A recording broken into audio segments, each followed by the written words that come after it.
Got it on video yet?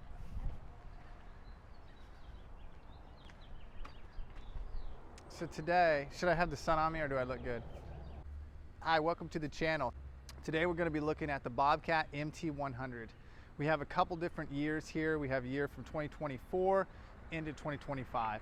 So we're going to look at these machines and figure out to see if you want to buy one or not. So come along with me and check this out. 5, 6, 7.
So these machines, they're a great machine for landscaping. We do tree service and we absolutely love these things. We started off with just one of them, but as soon as we bought one, I mean, we quickly bought enough for every job site. So every job site that we have is going to have one of these machines. I mean, it cuts back on so much work. When you're feeding the chipper, whenever you're hauling brush, hauling big wood, I mean, we can remove a monster tree and use one of these machines. It has the 1,000-pound lift capacity and it reaches over a 4-foot trailer. We use dump trailers whenever we're hauling the wood from the job sites.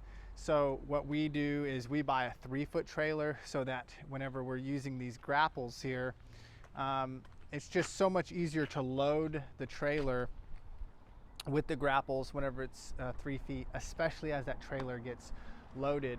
The log grapple, you can get it over a 4-foot side, no problem, but it's just so much easier with a 3-foot side. You lose some of that ability or that capacity in your trailer whenever you have a foot less on your sides, but it's just so much easier on a day-to-day basis, especially when you're knocking out smaller jobs and stuff like that.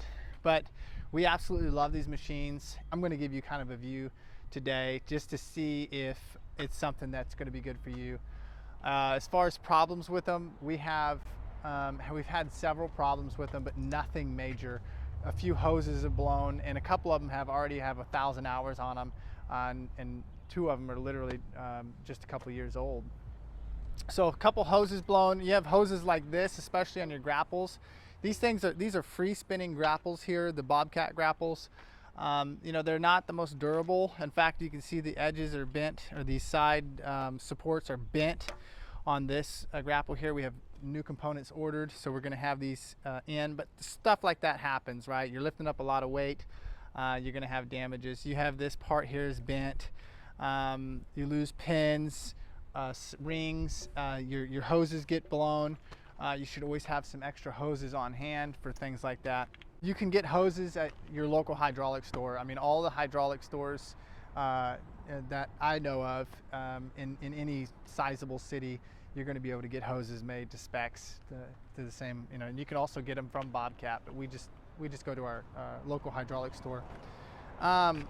Whenever you're running these machines, especially when you're doing the tree work, you get wear on this hood. This is a soft plastic hood, so it's really easy. You can see I can literally tear it apart, which is kind of nice because you're not breaking it, and it's pretty easy to change. Like if you're going to resell the machine, or you just want to make it look good and you've damaged that hood enough, you can just change it out. It's pretty simple. Now the cooling fan is mounted to the bottom of this, so that would need to be removed whenever you're replacing that hood. But that's just something I'm pointing out. Another serious wear point is going to be your screens here for your breathing. You know, it's got to get air. We have gone with aftermarket screens. This is just something we're trying out. All of the original ones were damaged, especially in the front here with sticks and stuff hitting them. They just get damaged, and you want to replace that with the, you can replace it with the Bobcat piece component.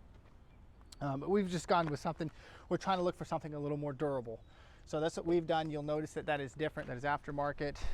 This doesn't look super durable, but we're trying things out here. Another wear point on this machine is going to be your tracks. From what we've seen, these tracks here, you can tell they're ready to be changed.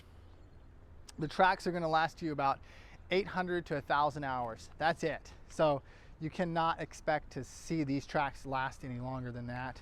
And we're in the yard a lot. So we're not on gravel, and we're not on concrete a whole lot. We're in the yard a lot. So even on soft yards, we're still seeing some pretty significant wear on these tracks. These are the wide tracks because we're in the yard a lot. So we like to keep as much width as we can, as much yard protection as possible. So these are about ready to fail. When these fail, they have little metal clips in here. Those things start to come out, and once one comes out, it just fails. I mean, within half an hour, it'll be destroyed.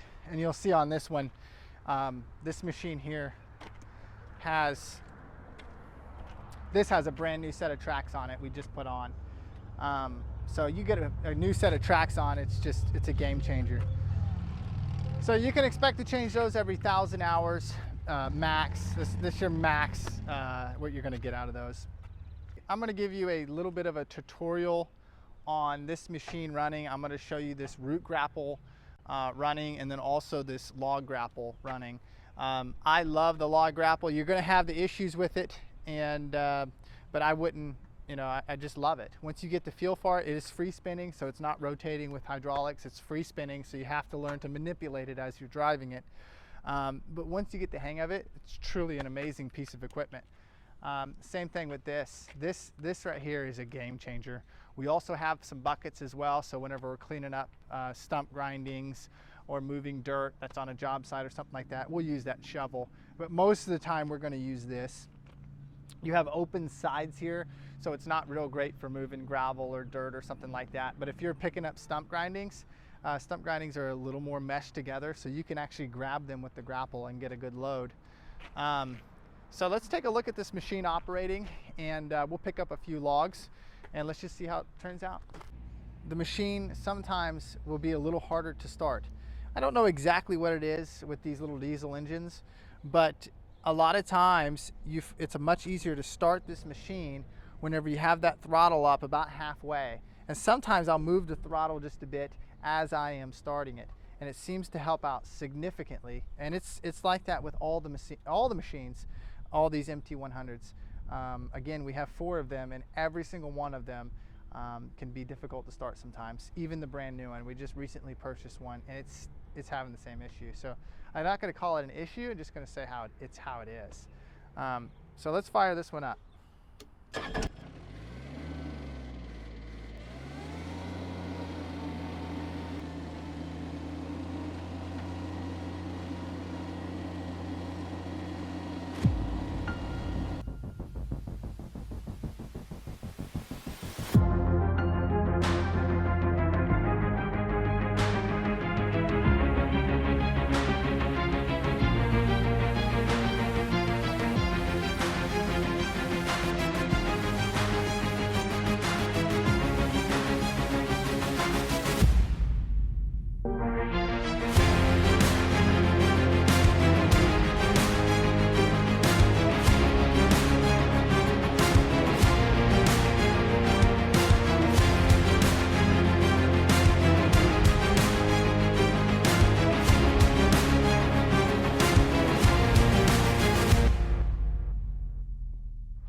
if you are using a wheelbarrow, a log dolly, or anything of the sort, this is your replacement.